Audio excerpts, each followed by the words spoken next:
పరిశుద్ధ గ్రంథంలో ఈ దినం మనందరి కొరకు సిద్ధపరచిన దేవుని వాక్యాన్ని విందాం. కీర్తనలు 78వ కీర్తన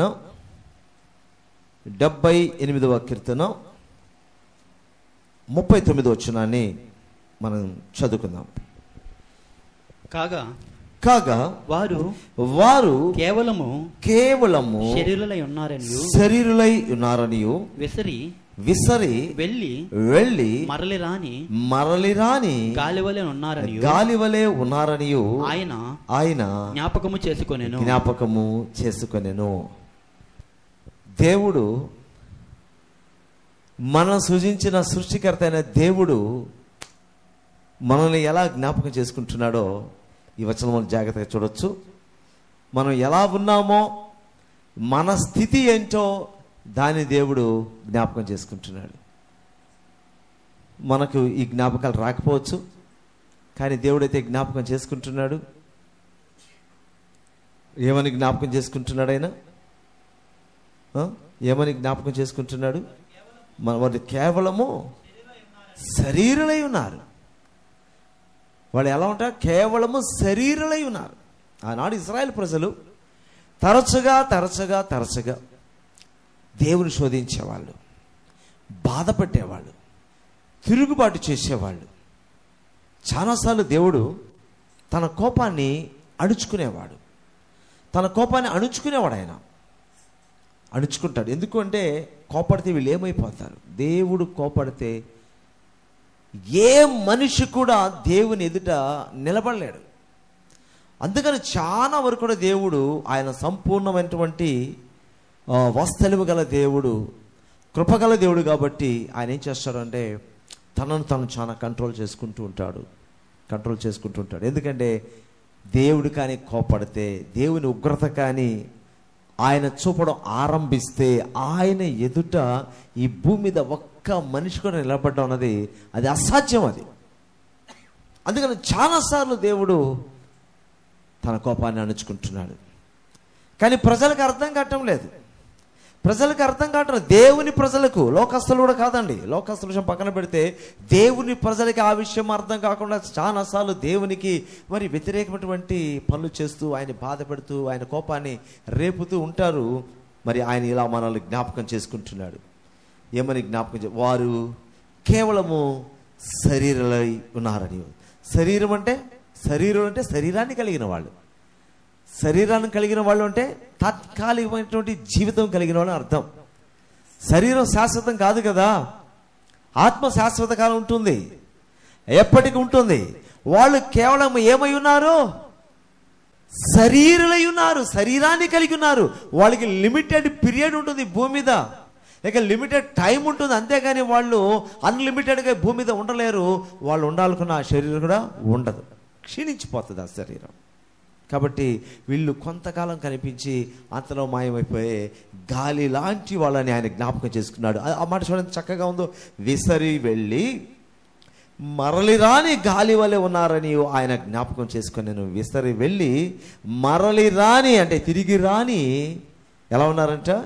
గాలి వలె. గాలి బాగా బలంగా విసురుతుంది, మన మీదకి వస్తుంది, బలంగా గాలి వస్తుంది, తిరిగి వెళ్తుంది. వెళ్ళింది తిరిగి వస్తుందని మనం చెప్పలేము. మనకు తగిలిన గాలే మనకు తెలుసు, కానీ అది మనకి తగిలి తిరిగి వెళ్ళిపోయినప్పుడు అది ఎట్టిపోతుందో, ఎక్కడికి పోతుందో, ఆ గాలి యొక్క పరిస్థితి ఏంటో మన ఎవ్వరికీ తెలియదు. మనుషులకైతే మనకు, దేవునికి తెలుసు, కానీ మనుషులకైతే తెలియదు. అందుకని చెప్తున్నాడు, మనకు అర్థమయ్యే భాషలో దేవుడు చెప్తున్నాడు. దేవునికి సమస్తం తెలుసు, ఆయనకు సమస్తము తెలుసు. గాలిని కూడా కంటితో చూడగల దేవుడు ఆయన. అర్థమవుతుందా? గాలి మన కంటి చూడలేము, కానీ గాలిని ఆయన కంటి చూడగలడు. గాలి ఎన్నో రకాల గాలులు ఉన్నాయి, అది దేవునికి తెలుసు. అన్ని గాలి ఒక రకంగా ఉండదు, రకరకాల గాలులు ఉంటాయి. సో ఏ రకమైన గాలినైనా ఆయన చూడగలడు, అది ఆయన స్వాధీనం ఉంటుంది. బట్ మనకు అర్థమయ్యే భాష ఆయన ఏం చెప్తుంటే, మనకు వర్షంలో ఆయన మాట్లాడుతున్నాడు. ఒక గాలి తిరిగి వెళ్ళి మరలి రాకుండా ఎలా అయితే ఉంటుందో ఒక మనిషి యొక్క జీవితం అలా ఉంటుంది. అది సో నేను వాళ్ళని అలా జ్ఞాపకం చేసుకుంటున్నాను అంటున్నాడు దేవుడు. వాళ్ళని నేను అలా జ్ఞాపకం చేసుకుంటున్నాను. కానీ మనిషి అలాగ అనుకోవటం లేదు. భూమి మీద మనిషి అలా అనుకోవటం లేదు. చాలు భూమి మీద స్థిరంగా ఉంటున్నాను అనుకుంటున్నాడు. తర్వాత నేను అందరికీ తెలుసు అని అనుకుంటున్నాడు. నేను శాశ్వతంగా అందరి మనసులో ఉండిపోతానేమో అని అనుకుంటాడు. లేదు, కొంతకాలం మనిషి ఉంటాడు. కొంతకాలం మనుషుల యొక్క జ్ఞాపకాల్లో ఏ మహానుభావుడైనా వచ్చి భూమి మీద ఎంత గొప్ప వ్యక్తి అయినా కావచ్చు, కొంతకాలం వాళ్ళు గుర్తుంటారు. ఆ తర్వాత వాళ్ళని అందరూ మర్చిపోతారు. అతను ఏమైపోయాడో, ఎక్కడికి వెళ్ళిపోయాడో కూడా ఈ భూమి మీద మిగిలిన ప్రజలకు తెలియదు. కాబట్టి దేవుని ఆలోచనలకు మన ఆలోచనలకు చాలా చాలా తేడా ఉంటుంది. తిరిగి రాని గాలి వంటి వాళ్ళమే మనందరమని దేవుడు జ్ఞాపకం చేసుకుంటున్నాడు. అయితే ఇటువంటి ఆలోచనలు మనుషులకు వస్తాయా అంటే వస్తాయి. ఎప్పుడు వస్తాయంటే యోబులాగా బాధలు పడితే అప్పుడు వస్తాయి. యోబు లాంటి బాధలు, కష్టాలు, శ్రమలు, కన్నీళ్ళ రోదన కలిగిన పరిస్థితులు కూడా నడిపింపబడుతున్నప్పుడు అప్పుడు వస్తాయి. సో మరి యోబు గారు ఎలా జ్ఞాపకం చేసుకున్నారో చూద్దాం. యోబు గ్రంథం 16వ అధ్యాయంలోకి వద్దామండి.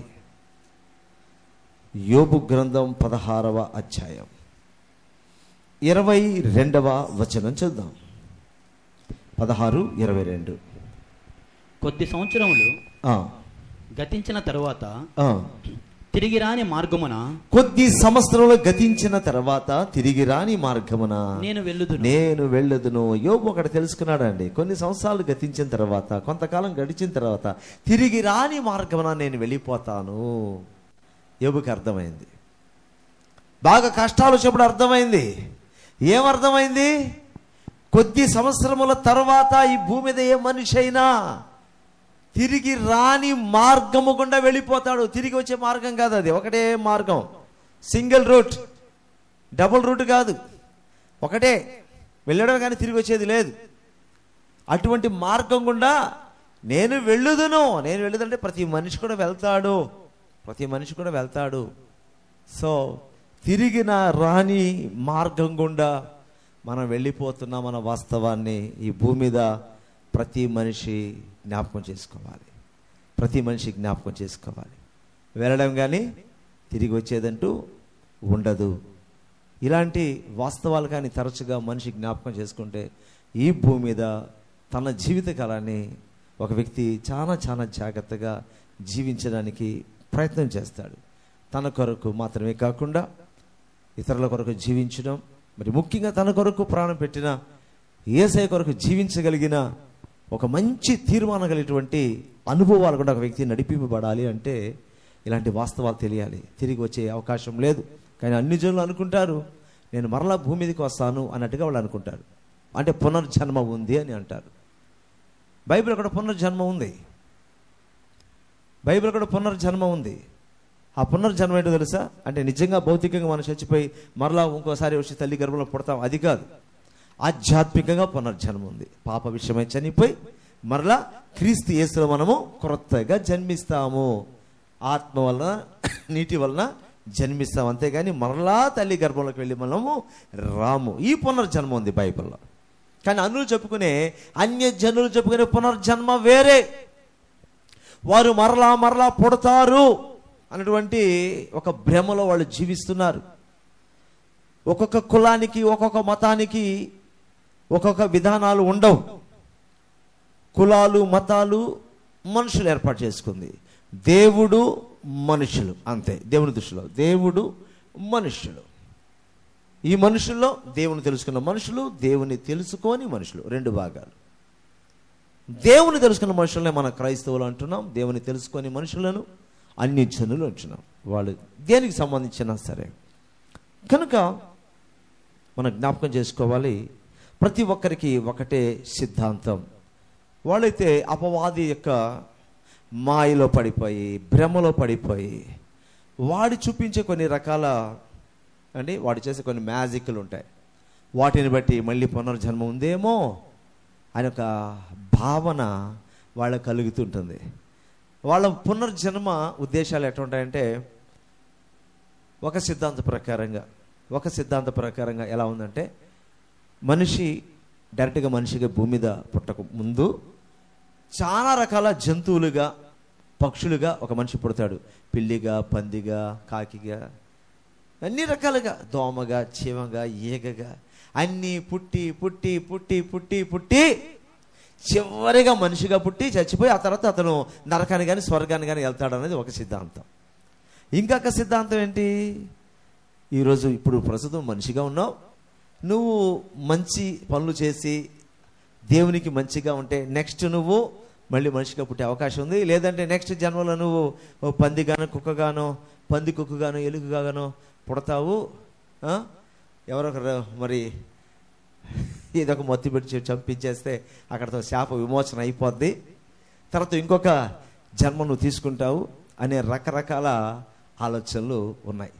సో ఇలాగా మనం అనుకుందాం, ఒకవేళ ఈ జన్మలో మనిషిగా పుట్టాడండి, మనిషిగా పుట్టాడు, పాపాలు చేశాడు, చచ్చిపోయాడు. వాళ్ళ సిద్ధాంత ప్రకారం ఆలోచిద్దాం.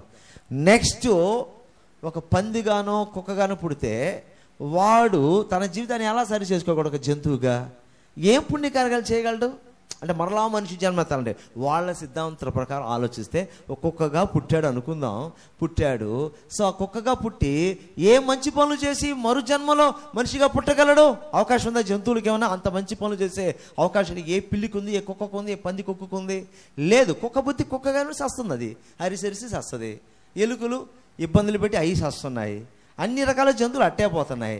వాళ్ళ సిద్ధాంత ప్రకారం చూస్తే అలా కొన్ని కోట్ల సారి భూమి మీద పుట్టినా మళ్ళీ అవకాశం అయితే లేదు. సో ఇవన్నీ కూడా బాగా ఆలోచిస్తే మనమే కొట్టేస్తాం ఈ సిద్ధాంతాలని.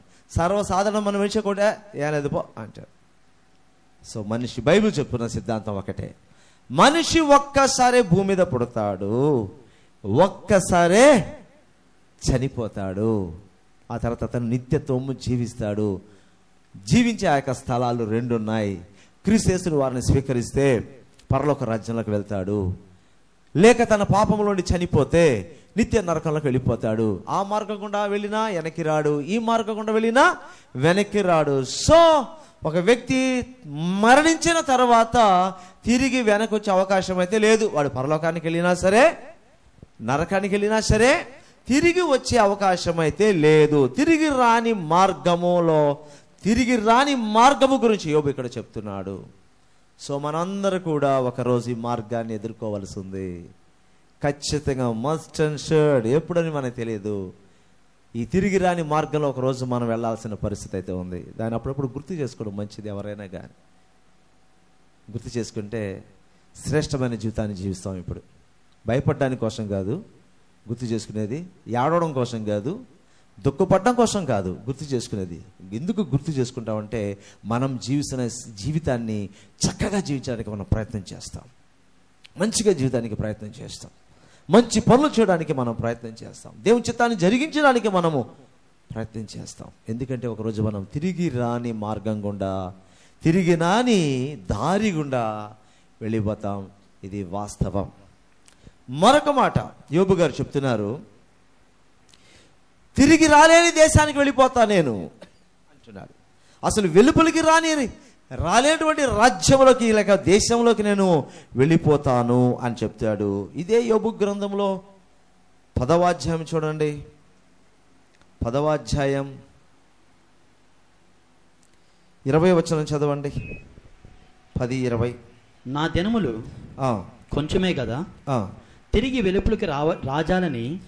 నా దినములు కొంచెమే కదా, తిరిగి వెలుపలకి రాజాలని దేశమునకు అంధకారము మరణాంధకారము గల దేశమునకు కటిక చీకటి అయి గాఢాంధకారమైన దేశమునకు భ్రమ పుట్టించు మరణాంధకార దేశమునకు వెలుగే చీకటిగా గల దేశమునకు నేను వెళ్ళక ముందు కొంతసేపు నేను తెప్పరిల్లినట్లు నన్ను విడిచి నా జోలికి రాకుండుము.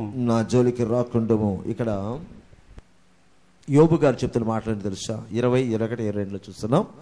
నా దినములో కొంచెమే కదా, తిరిగి వెలుపలికి రాజాలని దేశమునకు నేను వెళ్ళిపోతున్నాను అంటున్నాడు. నా దినములు కొంచెమే కదా, తిరిగి వెలుపలికి రాలేని దేశంలోకి నేను వెళ్ళిపోతున్నా. ఒక దేశం ఉంది, అది భూమి మీద ఉన్న దేశం కాదు. చాలాసార్లు ఒక పాట పాడుతుంటాం, ఆ పాట కూడా తరచుగా ఎవరైనా చనిపోయినప్పుడే పాడుతుంటారు దేవుని ప్రజలు. పరలోకము నా దేశము, పరదేశి నేనిలా, మాయాలోకమే కదా ఇది అన్నటువంటి చక్కటి పాట పాడతారు కదా. అది ఎప్పుడు కూడా ఎక్కడైనా ఎవరైనా చనిపోతే అక్కడ బాధ పడతారు. అది మామూలుగా అలా పాడాలని రాయలేదు వాళ్ళు. దేవుని ప్రజలు అప్పుడప్పుడు పాడుకుంటే మంచిది, గుర్తు వస్తుందని వాళ్ళే రాశారు. కానీ మన వాళ్ళు దాన్ని ఎట్ట ఫిక్స్ చేశారంటే చచ్చిపోయిన దగ్గర పాడాల్సిన పాటగా ఫిక్స్ చేసేశారు. పరలోకం నా దేశం, అక్కడ ఉంది నా దేశం, అక్కడికి వెళ్ళిపోతాను, నేను తిరిగి రాలేను, ఈ భూమి మీద నా జీవితకాలం అంతా ఇదొక మాయ, ఇదొక భ్రమ, అంతే, ఇక్కడ నేను తాత్కాలికంగా ఉంటాను అనే భావాలు కలిసి ఉంటుంది. చక్కటి పాటది. సో ఇక్కడ యోబు గారు ఏం చెప్తున్నారంటే, నేను తిరిగి రాజాలని దేశానికి వెళ్ళిపోతున్నాను, ఈ భూమి మీద నా దినములు కొంచెమే, నా ఆయుష్, నా దినములు అంటే నా ఆయుష్ అని అర్థం. ఇక్కడ కేవలం రోజుల్లో బతుకుతామని కాదు. ఓ రకంగా చూస్తే కొంతమంది వాళ్ళ ఆయుష్ రోజులే ఉంటుంది, కొంతమంది ఆయుష్ గంటలే ఉంటాయి, అంతే కదా. కొన్ని చోట్ల బిడ్డ పుట్టినప్పుడు కొన్ని గంటలకే బిడ్డ చచ్చిపోతుంది, అంటే ఆ బిడ్డ ఆయుష్ కొన్ని గంటలే. కొంతమంది పుట్టి కొన్ని రోజులు బతుకుతారు, అంతే, నెల కూడా ఉండదు, నెల రూపాయలు చెప్తారు అంతే, నెల రోజుల్లో చనిపోయారు. కొంతమంది నెలల్లో చనిపోతారు, కొంతమంది సంవత్సరాల్లో చనిపోతారు, కొంతమంది నిమిషాల్లో చనిపోతారు. పుట్టిన వెంటనే కొన్ని నిమిషాల్లోనే, గంట కూడా కాకముందే చనిపోతారు. సో మన ఆయుష్ ఈ భూమి మీద ఇంకా ఇంతవరకు ఉన్నామంటే అది దేవుని కృప. హల్లెలూయా. ఇన్ని సంవత్సరాలు ఇప్పటి వరకు మనం బ్రతికున్నామంటే దేవుని కృప. కానీ ఏదో ఒక రోజు మనము తిరిగి రాజాలని దేశములోకి మనము వెళ్ళిపోతున్నాం. ఆ దేశము గురించి మరి యోబు గారు ఎలా వర్ణించారో చూడండి. ఎలా వర్ణించాడు ఆయన? 21వ వచనంలో ఏమంటాడు ఆయన? అంధకారము, మరణాంధకారము గల దేశమునకు అంధకారము, మరణాంధకారము గల దేశమునకు కటిక చీకటి గాఢాంధకారమైన దేశమునకు భ్రమ పుట్టించు మరణాంధకార దేశమునకు వెలుగే చీకటిగా గల దేశమునకు నేను వెళ్ళక ముందు. చాలు. ఇక్కడ ఆయన వెళ్ళబోయే దేశం గురించి ఏం చెప్తున్నాడు? దీన్ని కానీ మనము ఈ కాలంలో మనం చదివితే కొంత అపార్థం చేసుకునే అవకాశాలు ఉంటాయి, కరెక్ట్గా అర్థం చేసుకోకపోతే. ఏం చెప్తున్నాడు ఈయన? వాస్తవానికి రాంగ్ ఆయన చెప్పింది కరెక్ట్ కాదు. యోబు చెప్పింది కరెక్ట్ కాదు. బైబిల్ జ్ఞానం అని కలిగి ఉన్నప్పుడు, పూర్తి బైబిల్ జ్ఞానం కలిగిన వాళ్ళు ఏం చెప్తారంటే యోబు చెప్పింది కరెక్ట్ కాదు అంటారు. ఏం చెప్తున్నాడు ఆయన? అంధకారము, మరణాంధకారము గల దేశము. అంటే ఆయన వెళ్ళబోయే దేశం ఎలా ఉండదంట? మరణాంధకారం అంట. అంత చీకటి మరణం అనే చీకటితో ఉంటుంది ఆ దేశము అంటున్నాడు.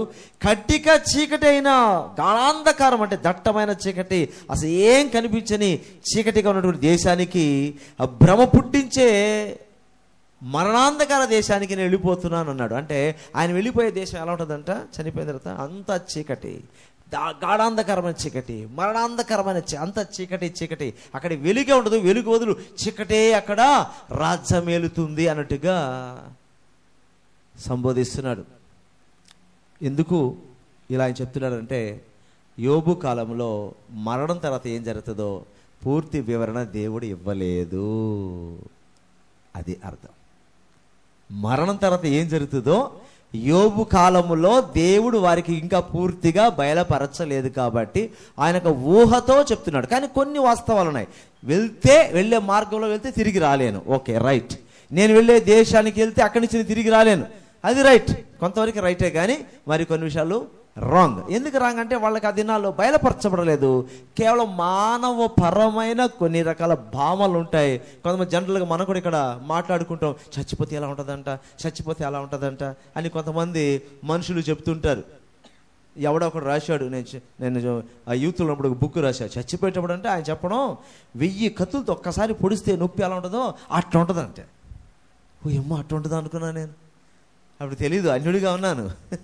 1000 కత్తులతో ఒక్కసారి పొడిస్తే ఎంత నొప్పి ఉంటుందో అంత నొప్పితో ఉంటుంది, అప్పుడు మనిషి చచ్చిపోతాడట. కానీ బైబుల్ తెలిసిన తర్వాత ఏం సత్యం తెలిసింది? మరణం ఎలా ఉంటుందంటే నిద్రలాగా ఉంటుంది. ఒక మనిషి నిద్రలోకి వెళ్ళిపోయినట్టుగా మరణంలోకి వెళ్ళిపోతాడు. రోజు నిద్రపోతాం, చాలాసార్లు గుర్తు చేస్తుంటాను నేను. నిద్ర సమయం వచ్చిందనుకో కొంతసేపు బలవంతంగా మేలుకుంటాం, తర్వాత వెళ్ళిపోతాం. సేమ్ మరణం కూడా అంతే. సో నిద్రపోతే తిరిగి ఒక టైం లేస్తాము, కానీ చచ్చిపోతే తిరిగి లేవు. చచ్చిపోయేటప్పుడు అలాగే వెనక్కి వెళ్ళిపోయినటువంటి మనం కూడా భ్రమపడతాం. ఇతను భ్రమ అంటున్నాడు, ఒక భ్రమ, ఇదొక భ్రమ. మరణం అనేది ఒక భ్రమగా ఉంటుంది. ఏంటి అది మాత్రం వాస్తవమే. భ్రమ అంటే ఏంటంటే ఆ చచ్చిపోయే టైంలో కూడా నేను నిద్రలోకి వెళ్ళిపోతున్నా అనే ఫీలింగే ఉంటుంది. చచ్చిపోయిన తర్వాత తెలుస్తుంది, ఎవరే నేను నిద్రపోలేదురా చచ్చిపోయాను అనిపిస్తుంది. అర్థమవుతుంది, అది ఒక భ్రమ. నిద్రలోకి వెళ్ళిపోయినట్టే అనుకో, రోజు నిద్రపోతాం, అట్లాగే ఉంటుంది అది కూడా. అట్టే వెళ్ళిపోయిన తర్వాత కొంతసేపటికి మనకే అర్థమవుతుంది, ఈ శరీరంలో నేను లేను, నేను సపరేట్గా వచ్చేసాను, నేను మామూలుగా రోజు నిద్రపోతానే ఆ నిద్ర కాదు, ఇది శాశ్వతమైన నిద్ర, ఇప్పుడు నేను చచ్చిపోయాను. ఒరే నేను చెప్పాల్సినంత మర్చిపోయానే, బతికుంటే అన్నీ చెప్పేసి ఉంటానే, ఇంకా బతికుంటానని మా వాళ్ళతో నేనే షేర్ చేసుకోలేదే, ఇప్పుడు చూసి నిద్ర అనుకున్నా నేను, ఇది నిద్ర కాదు, ఇది చావు, నేను మళ్ళీ రానిక అని. తర్వాత అందుకనే అది ఒక భ్రమ. మరణం అన్నది ఆ మనిషికే కలిగించే ఒక భ్రమ. ఎందుకంటే రోజు నిద్రపోతున్నాం కదా మనం, ప్రతిరోజు పగలు నిద్రపోతాం, రాత్రి నిద్రపోతాం, మళ్ళీ లేస్తాం. దాన్ని కూడా అలాగే అనుకుంటాం. తెలియదు, ఆ టైం అయితే తెలియదు మరణం అని మనకు తెలియదు, వెళ్ళిపోతాం. ఆ తర్వాత మన వాళ్ళు కూడా అర్థమవుతుంది, వాళ్ళు కూడా మన వాళ్ళు నిద్రపోతున్నారు అనుకుంటారు. వాళ్ళు ఊపి చూసి ఏందిరా ఊపంగా లేచేస్తాడు, లేదు అంతే, పెద్ద శబ్దాలు, బయట వాళ్ళంతా లోపలికి వస్తారు. ఎక్కడ జరిగేది అదే కదా, ప్రతి చోట మనం చూసేది. భయంకరంగా అరుపులు, కేకలు, ఆ ఇంట్లో ఓ నెత్తి నోరు కొట్టుకుంటారు, ఏడొస్తారు, ఇరుగుపోయి ఏమైందంటే చచ్చిపోయాడు కదా. సో ఈరోజు రాత్రి దేవుడు మనతో మాట్లాడుతున్నాడు. మనం తిరిగి రాని, మరలి రాని గాలి వలె ఉన్నామని దేవుడు జ్ఞాపకం చేసుకుంటున్నాడు. మనం కూడా జ్ఞాపకం చేసుకోవాలి. యోబులాగా తిరిగి రాని మార్గకుండా ఒకరోజు వెళ్ళిపోతామన్న విషయాన్ని మనం జ్ఞాపకం చేసుకోవాలి. వెలుపలికి రాజాలని దేశంలోకి వెళ్ళిపోతామని ఒకసారి మనం జ్ఞాపకం చేసుకోవాలి. కానీ యోబుకైతే అప్పట్లో పూర్తిగా తెలియదు కాబట్టి ఓ భయంకరమైన గాఢాంధకారం అనుకుంటున్నాడు, ఆయన మరణాంధకారం అనుకుంటున్నాడు. అక్కడ వెలిగే ఉండదు, చీకటి ఉంటుంది అనుకుంటున్నాడు. అది ఇంకొక ప్లేస్, ఆ ప్లేస్ ఉంది. అది ఎవరికంటే దేవుని ఎరగని ప్రజలకు ఉంది ఆ దేశం. కానీ దేవుని ఎరిగిన యోబు లాంటి భక్తులకైతే అది కాదు, మనకైతే అది కాదు. ప్రకటన గ్రంథం మనకు క్లియర్గా ఉంది. ప్రకటన 22:5 చూస్తే మనం వెళ్ళబోయే దేశం ఎలా ఉంటుందో ఇప్పుడు మనకు సంపూర్ణమైన బైబిల్ మన చేతిలో ఉంది. హల్లెలూయా. యోబు కాలంలో సంపూర్ణ జ్ఞానం లేదు, సంపూర్ణంగా వారికి ఏమి ఇవ్వబడలేదు. ఈ రోజైతే దైవ జ్ఞానం సంపూర్ణంగా బైబిల్ మన చేతిలో ఉంది. ఇప్పుడు ప్రతి క్వశ్చన్కి ఆన్సర్ ఉంది.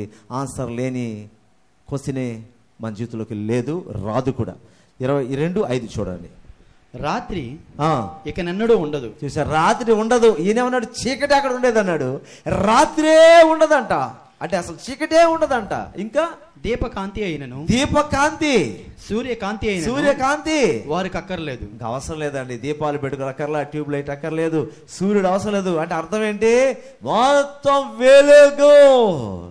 దేవుని ప్రజలు వెళ్ళబోయే దేశం, ఆ పరలోక రాజ్యం ఎప్పుడు వెలుగుగా ఉంటుంది. అక్కడ దీపాలతో పని లేదు, లైట్లో పని లేదు, మరి సూర్యుడితో కూడా పని లేదు, అసలు చీకటి అక్కడ ఉండదు. తర్వాత దేవుడైన ప్రభువే వారి మీద ప్రకాశించును. వారు యుగ యుగములు రాజ్యము చేయుదురు. యుగాలు దేవుని ప్రజలు రాజ్యం చేస్తారు పరలోకంలో. దేవుడే వారి మీద ప్రకాశిస్తూ ఉంటాడు. నీతి సూర్యుడైన యేసుక్రీస్తు కాంతి పరలోకమంతా ప్రకాశిస్తుంది, వెలుగుమయంగా ఉంటుంది. సో యోబు దినాల్లో తెలియని విషయాలు మన దినాల్లో దేవుడు బయలుపరిచాడు.